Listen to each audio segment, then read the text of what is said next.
Yertle the Turtle by Dr. Seuss.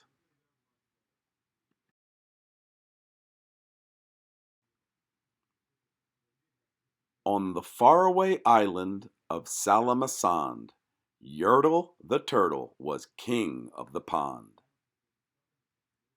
A nice little pond, it was clean, it was neat. The water was warm, there was plenty to eat. The turtles had everything turtles might need, and they were all happy, quite happy indeed.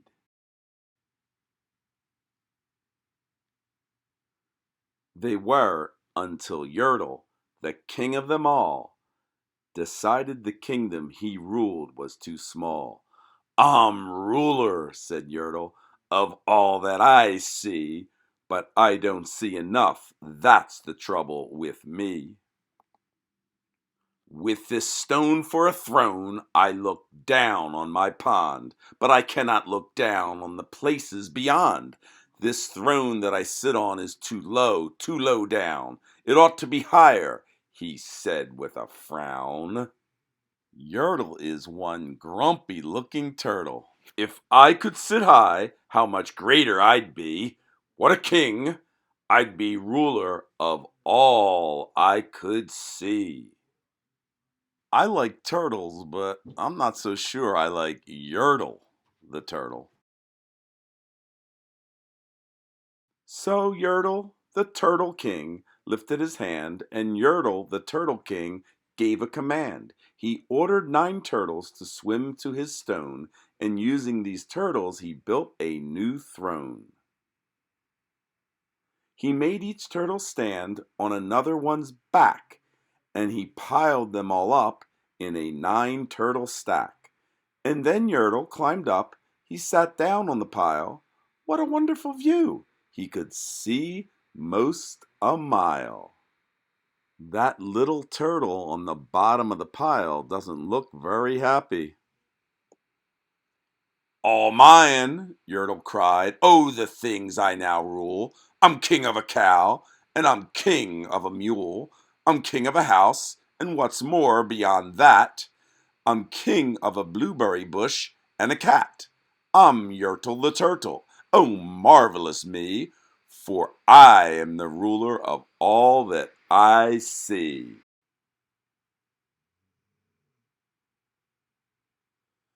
And all through that morning he sat there up high, saying over and over, A great king am I, until long about noon, then he heard a faint sigh.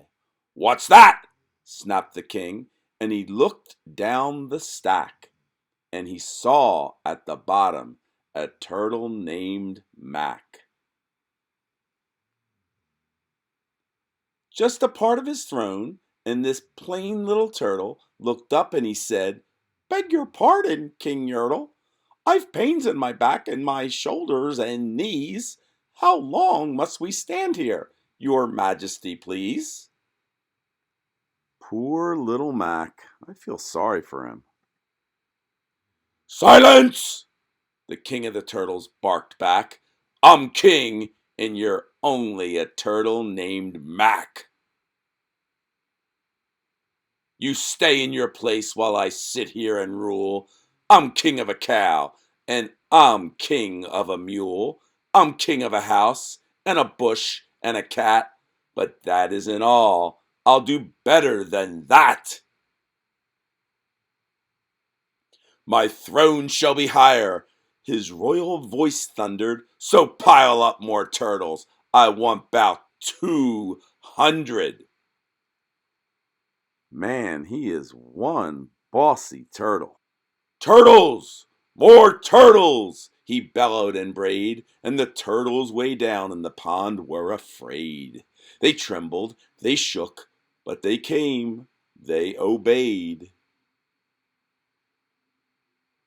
From all over the pond they came swimming by the dozens, whole families of turtles with uncles and cousins, and all of them stepped on the head of poor Mac.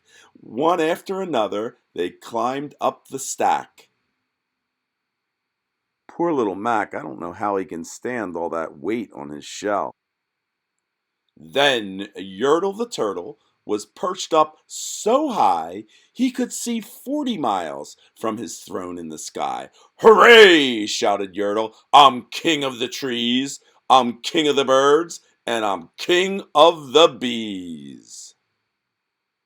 I'm king of the butterflies, king of the air. Ah, me, what a throne, what a wonderful chair.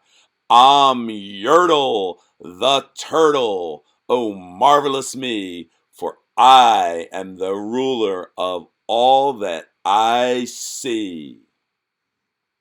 I guess he doesn't see poor little Max suffering at the bottom.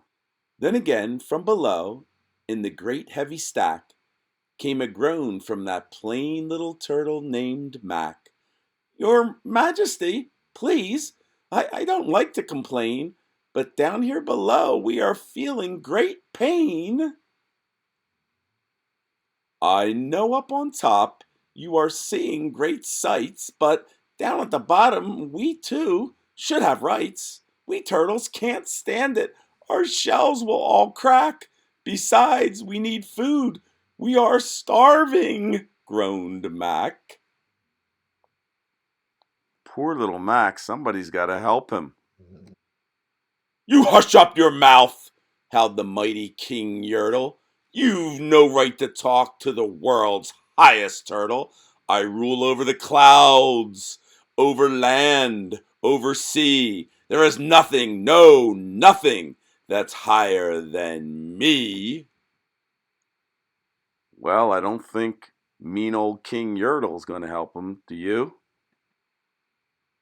But while he was shouting, he saw with surprise that the moon of the evening was starting to rise up over his head in the darkening skies. What's that?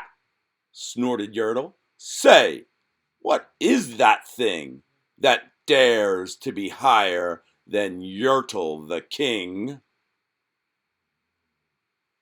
I shall not allow it. I'll go higher still. I'll build my throne higher. I can and I will. I'll call some more turtles. I'll stack 'em to heaven. I need 'bout 5,607. I don't think King Yertle cares about anyone except himself. But as Yertle the Turtle King lifted his hand and started to order and give the command, burp, that plain little turtle below in the stack, that plain little turtle whose name was just Mac, decided he'd taken enough. And he had, and that plain little lad got a little bit mad. Burp. And that plain little Mac did a plain little thing. He burped, and his burp shook the throne of the king. Burp.